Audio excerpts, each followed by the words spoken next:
ক্ষমা নাই কারো নাই পরিত্রাণ জোয়া কালকেতু জোয়া জীবাই যুবরাজ মথুরার বাতে ঘাতে ঘরে ঘরে যে নিঃসংসতার সৃষ্টি হব এই নিঃসংসতা দেখি এক নহয় দুই নহয় হেজাৰ হেজাৰ বছৰ পাছতো মানুহে কব লাগিব পৃথিৱীৰ কৰবাত যদি নিঃসংসতাৰ সৃষ্টি হৈছিল ই কেৱল মথুৰাত আৰু নিঃসংসতাৰ নায়ক হব কালকেতু নিঃসংসতাৰ অন্য এটি নাম হব কালকেতু নিষ্ঠুৰতাৰ অন্য এটি নাম হব কালকেতু কালকেতু অপরাধ নয় কোনো মথুরার প্রজা ভালদরে জানবই অপরাধ কেবলে যুবরাজ কঙ্খর তার বাবে কঙ্খয় দিব যে উচিত প্রতিকার প্রতিকার নহয় দাদা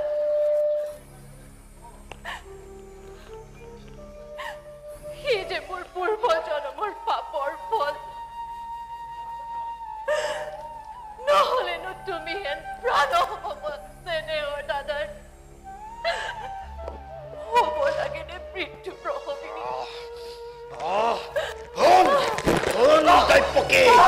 তই মোৰ ভগিনী নহয় তই মোৰ মহাশত্ৰু তোক নিধন কৰি মোৰ মৰণৰ পথ ৰুদ্ধ কৰিম চিৰকাললৈ নে মমতা আছে যদি সকলো বিসৰ্জিৰ মই এই মুহূৰ্ততে সমন্ধৰ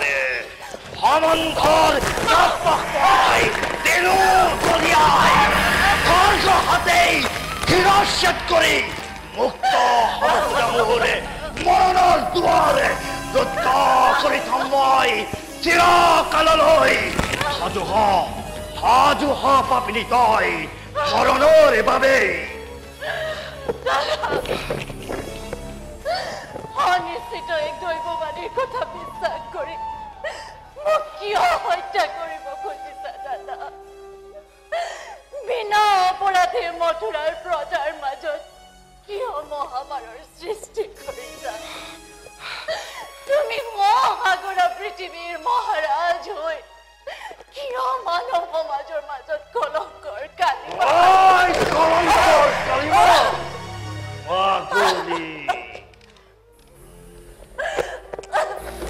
অপৰাধী নহয় সত্য কিন্তু শিৰচ্ছেদ কৰি হলো তোক মোৰে মৰণৰ পথ ৰুদ্ধ কৰিম চিৰকাললৈ তেন্তে অপৰাধ হলে ক'ত কংখৰ সাজু আছো মৰণৰ বাবে দাদা তুমি বীৰ মহাশক্তিমান তথাপিতো মৃত্যুৰ নাম শুনি যিদৰে কঁপিছা ভয়ত সেই দৈৱকী কিন্তু বিচলিত নহয় তেনেকুৱা মৃত্যুৰ নামত হয় যদি মৃত্যু মোৰ তুমি হেন জ্যেষ্ঠ ভাতৃৰ হাতত আৰু মোৰ স্বামীৰ আগত আহি মুখে দেৱতাৰ দান বুলি কৰিম গ্ৰহণ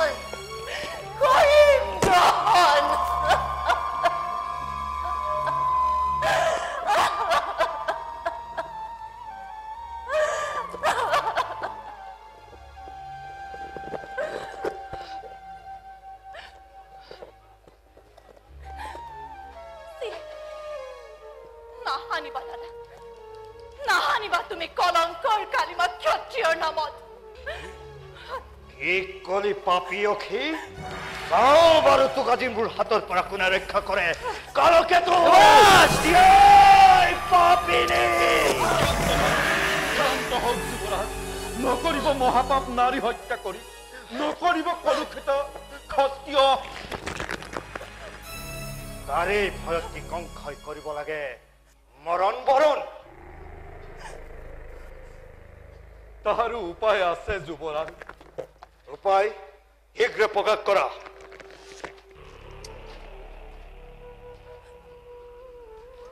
দৈৱকীও থাকিব জীয়াই, আৰু আপোনাৰো নহয় মৃত্যু। প্ৰতিজ্ঞা কৰি কৈছো মই, দৈৱকীৰ প্ৰতিটো সন্তান ভূমিষ্ঠ হোৱা মাত্ৰকে এটি এটি কৰি আনি দিম মই আপোনাৰ হাতত। বধ কৰি সেই সদ্যযাত্ৰীকো জীয়াই থাকিবা তুমি অনন্ত কাললৈ। জীয়াই থাকিবা তুমি অনন্ত কাললৈ। অসম্ভৱ স্বামী, সৰল নিষ্পাপী হত্যাৰ বিনিময়ে মোৰে জীৱন ভিক্ষাৰ নাই প্ৰয়োজন, নাই প্ৰয়োজন, নাই প্ৰয়োজন।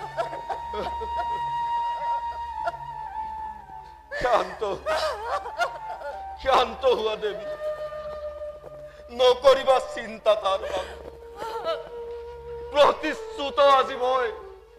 উত্তম, অতি উত্তম বসুদে, কিন্তু ভালদৰে তুমি ভাবি চোৱা, পাৰিবানে প্ৰতিজ্ঞা পালিব তোমাৰ? পাৰিবানে বিসজ্জিব সন্তানৰ স্নেহ? আৰু যদি পাৰা, নাই মোৰ কোনো আপত্তি, তোমাৰ মুখলৈ চাই মুক্ত কৰি দিব পাৰো মই দৈৱকী দেৱী। প্ৰাণান্তেও মই প্ৰতিজ্ঞা নকৰো লংঘন।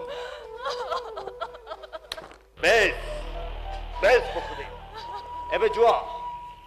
সুদূৰত আছে ৰথ সুসজ্জিত হৈ, সেই ৰথে পঠাব তোমালোকক গন্তব্য স্থানত। কালকেতু। যুৱৰাজ,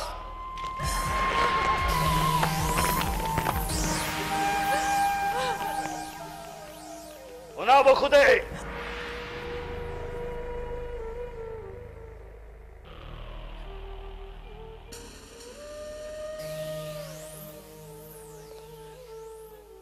পুত্ৰৰ স্নেহত পৰি যদিচ্ছাতে তুমি প্ৰতিজ্ঞা ভংগ কৰা, তেন্তে ঘোৰ অথন্তৰ ঘটিব। মনত থাকে যে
যুৱৰাজ, যুৱৰাজ, কোৱা। আজি আপোনাক কিয় ইমান চিন্তাৰ ভিতৰত দেখিছো? চিন্তাৰ কাৰণ সুধিছা কালকেতু?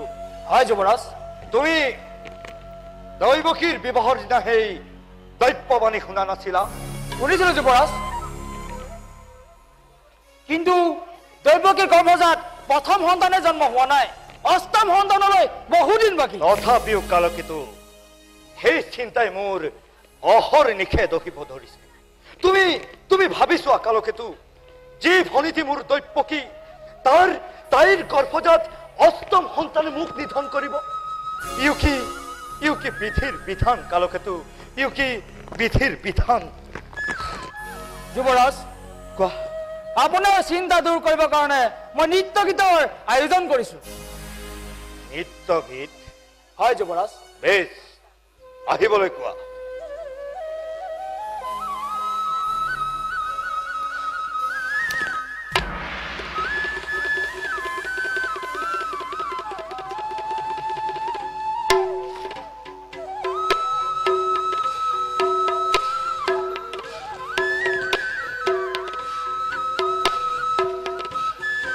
যুৱৰাজ উত্তম অতি উত্তম কালকেতু যুৱৰাজ দিয়া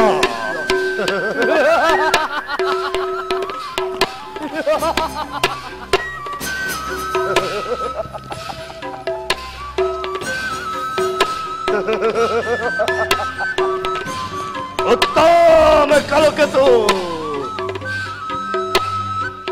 কেনে পাইছে যুৱৰাজ কেনে পাইছে উত্তম অতি উত্তম যুৱৰাজ দিয়া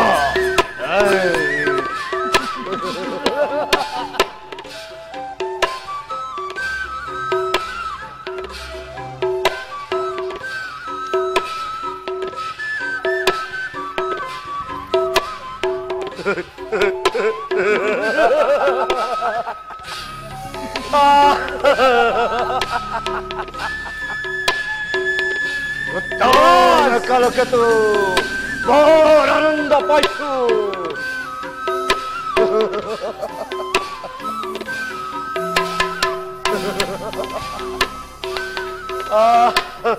কেনে পাইছে যুৱৰাজ উত্তম অতি উত্তম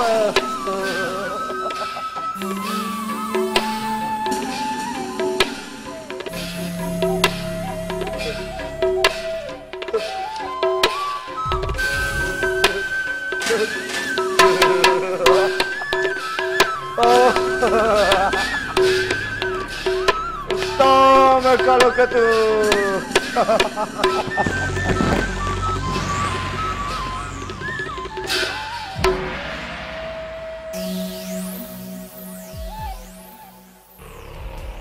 কালকেতু যুৱৰাজ হঠাৎ নৃত্য গীত বন্ধ হল কিয় মই তাকে ভাবিছো যুৱৰাজ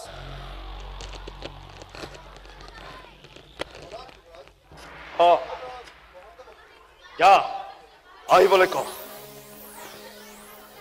কালকেতু যুৱৰাজ অকস্মাতে মহন্ত বসুদেৱৰ আগমন মই তাকে ভাবিছো যুৱৰাজ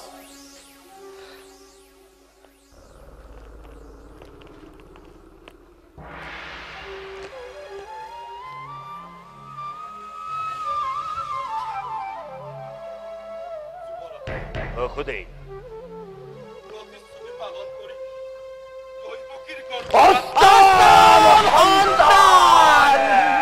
কালকেতু দৈৱকীৰ গৰ্ভজাত অষ্টম সন্তান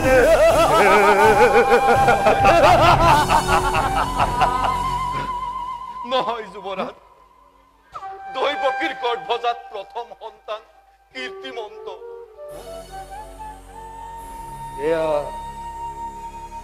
দৈৱকীৰ গৰ্ভজাত প্ৰথম সন্তান কীৰ্তিমন্ত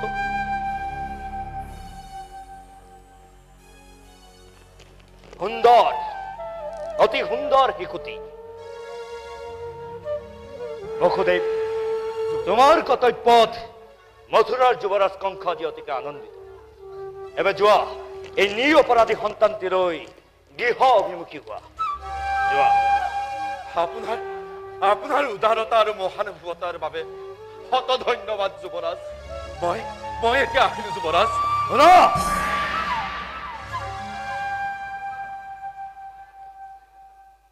দৈৱকীৰ গৰ্ভজাত অষ্টম সন্তান মোৰ প্ৰাণবৈৰী মনত থাকে যেন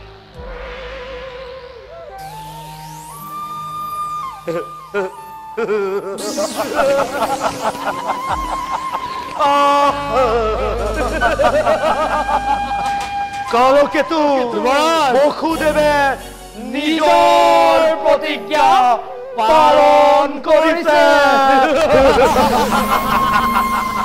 বসুদেৱে নিজৰ প্ৰতিজ্ঞা পালন কৰিছে